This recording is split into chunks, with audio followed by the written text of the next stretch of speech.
Ayah saya meninggal tahun 94, kemudian 95 saya kerja di bank, 96 demo saya diterima, 97 meledak. Pasca musibah, Allah menggantikan sesuatu.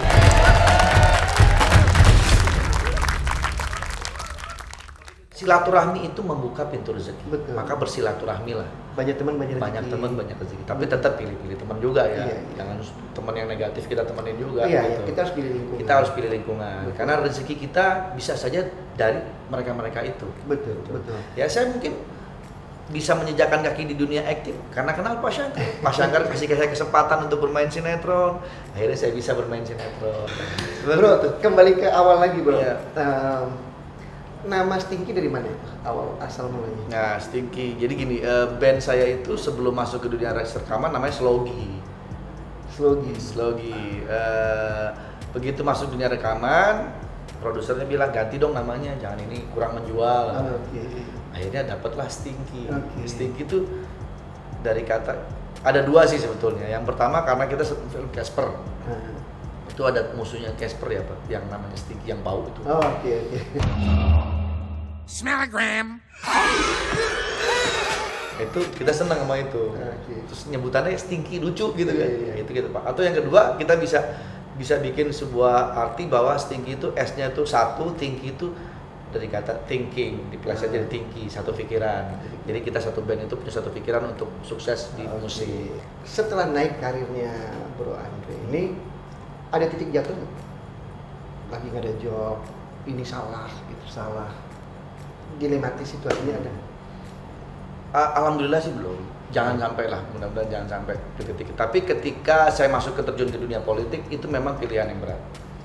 Karena kalau saya sudah terjun ke dunia politik seperti kemarin yang mencalonkan itu, otomatis dunia hiburan saya harus saya tinggalkan.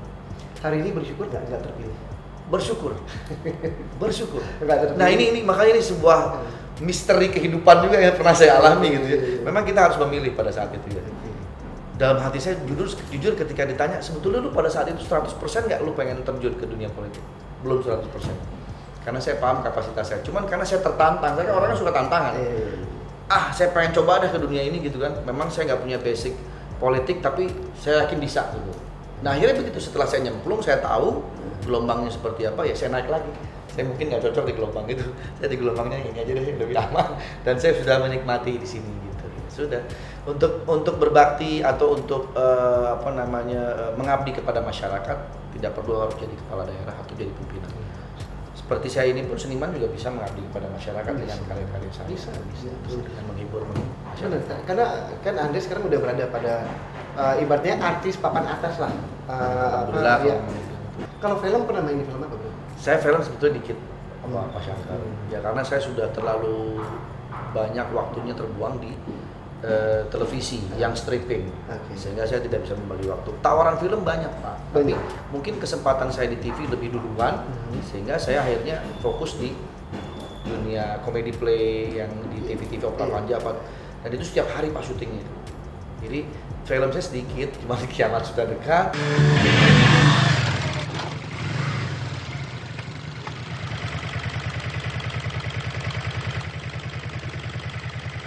Terus kemudian Mas Sule waktu itu pernah main, ada lagi film horor bareng sama siapa dulu saya lupa. Adalah pokoknya nggak terlalu ngetop lah. Papi ini udah berusaha Mi. Papi sudah mengerahkan semua koneksi Papi. Yang paling booming ya Kiamat Sudah Dekat. Karena itu film ya sempat masuk nominasi juga di Festival Film Indonesia. Saya punya tuh plakatnya. Dan saya masuk menjadi salah satu nominasi aktor terbaik Festival Film Indonesia 2005. Yang menang tapi Pak Deddy Miswar. Karena nominasinya saya, Anjas, kemudian Deddy Miswar, satu lagi saya lupa berempat ya? Deddy Miswar yang menang. Pasti lah, bicara dari jam terbang, bicara apa udah pasti lagi. Tapi nominasi udah masuk, prestasi. alhamdulillah. Itu udah prestasi banget. Nah, pertanyaan ini menarik nih buat penonton juga tahu. Pekerjaannya Andre ini itu kan menghibur, khususnya ngelawak. Menjadi obat apa ya? kayak obat panjang umur nggak, obat sehat nggak, ibaratnya kan kerja tapi kerjanya ketawa melulu, itu kan bagus kan. Apa namanya, plus minusnya Ada plus minusnya. jadi begini, orang mungkin melihat gila kerjanya ketawa dulu enak ya, dibayar buat ketawa, tapi prakteknya nggak seperti itu. Nah, seperti itu. Kami ini juga berpikir butuh energi loh. Membuat sesuatu bikin orang ketawa tuh bukan pekerjaan yang mudah, susah. Ya kan, saya bilang tadi awal-awal saya ngelawak, kok garing banget, gak ada yang ketawa.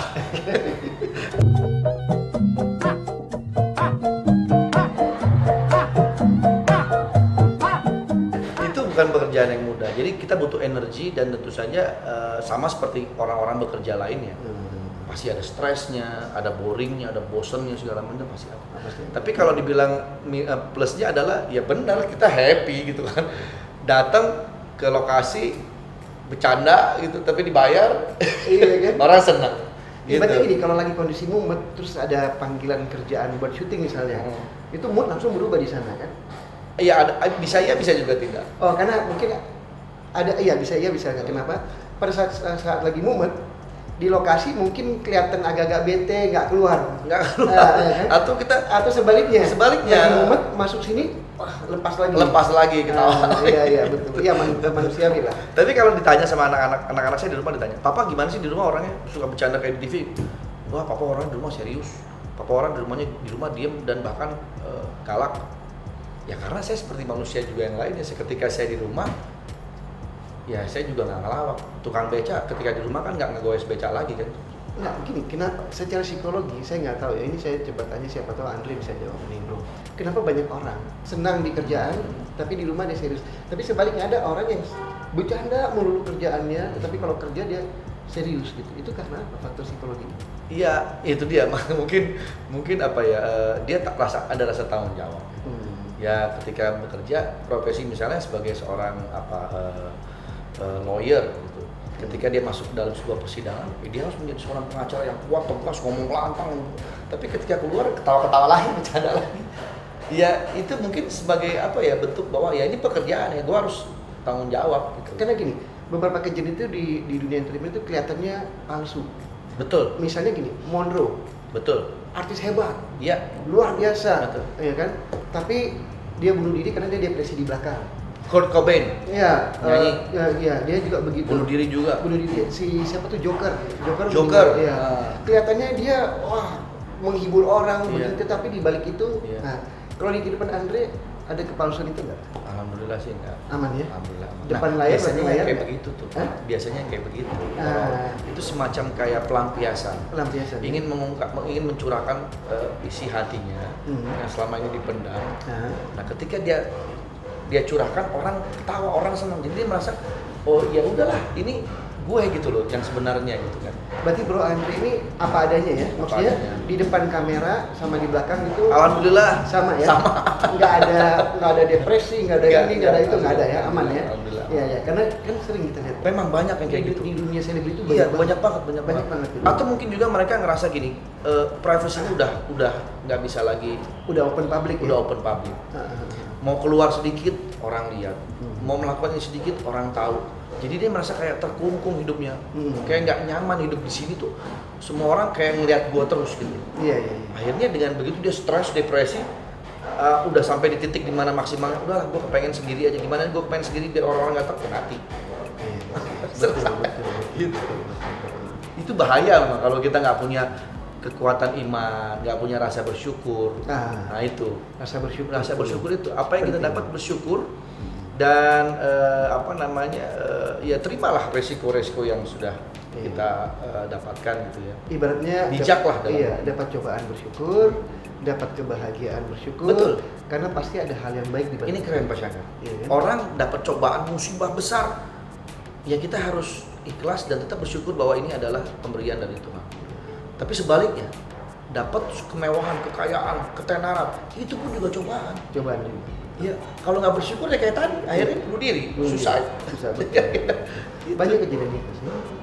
Kalau di dalam perjalanan Bro Andre ini pernah dapat musibah apa? Ada musibah apa yang menjadi pelajaran buat Bro? Beberapa waktu lalu lah, ya saya sempat mengalami sandungan ketika zamannya pemilihan presiden. Oke. Ya itu mungkin terlepas dari persoalan politik, muatan politik dan lain sebagainya, memang ada kehilafan saya pada waktu itu. Gitu. Tapi itu menjadi pelajaran hidup dan memang manusia itu tidak luput dari kesalahan dan kita harus selalu belajar dari sebuah kesalahan sehingga kita tahu kedepannya harus melakukan apa dan lebih berhati-hati. Iya. Gitu sih. Gitu. Dan itu sebetulnya untuk memperingati kita juga supaya kita nggak merasa congkak, nggak merasa sombong. Gitu. Karena manusia kan memang tempatnya salah. Betul.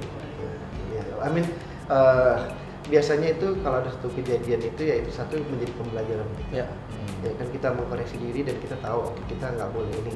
Karena ya ibaratnya gini lah, kalau saran saya sih sebagai big brother ya, jauh-jauh dari politik. Ya, terima kasih. Iya, karena kita nggak tahu lapisannya Betul. lapisan apa. Banyak lapisan yang kita nggak bisa lihat. Politik itu 11-12. Iya. Teman bisa jadi lawan bisa jadi teman. Iya. Dan abu-abu. Abu-abu. Tidak bisa bilang politik hitam atau putih, abu-abu. Abu-abu banget, betul. Ya udahlah, intinya kita masing-masing punya talent. Iya. Masing-masing punya skill. Udah kita enjoy aja sih. Betul. Kembangin, gitu kan. Betul. Sekarang aku lihat Bro Andri kan juga happy dengan mengembangkan YouTube-nya. YouTube, ya. Terus tawaran TV juga Ya. mulai banjir lagi, Alhamdulillah, alhamdulillah kan. alhamdulillah. Jadi sesuatu yang menarik banget. Iya, iya. I mean you have a blessed life. Betul. Ya disyukuri apa yang Disyukuri, sudah itu ya disyukuri. dan dijaga ya Pak ya. Apa yang belum dicapai ya Bro? Kira-kira target apa ke depannya? Mimpi apa, cita-cita apa yang mau dikejar Bro? Sebetulnya sih udah tinggal nabung, investasi. Jadi kepengennya tuh di usia 50-an itu kita sudah bisa menikmati, nggak usah lagi capek-capek kerja, tapi sudah bisa menikmati hasil dan membesarkan anak-anak, membawa anak-anak untuk mencari masa depannya. Ya udah, dan ibadah deh. Untuk ketenangan. Udah gitu. Cukup lah. Keseimbangan hidup ya. Keseimbangan hidup. Betul. Iya. Pas banget kata-kata itu. Keseimbangan hidup. Keseimbangan hidup. Ya apalagi sih yang dicari ya, semua sudah kita dapatkan, sudah kita persiapkan buat anak-anak kita semua. Ya tinggal kita menyeimbangkan hidup, membagi porsi antara ibadah dan pekerjaan. Nah, pekerjaan juga sebetulnya ibadah sih sebetulnya. Jadi ya tinggal menyeimbangkan. Terus kalau pasangan kerjanya Bro Andre ini, siapa yang paling ketemu chemistry-nya? Sule. Sule ya? Udah pasti Sule. Udah belasan tahun ya. Nakula pun jatuh hati kepada Dewi Serdamawati.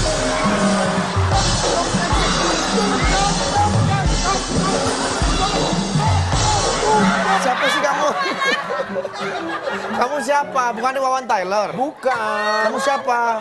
Aku Yufrizal. Nah, kalau hal yang paling tidak disukai oleh Bro Andre, Orang berbuat jahat atau orang berbuat kesalahan dibully abis-abisan. Tapi ketika orang berbuat baik dibilangnya apa? Tumben.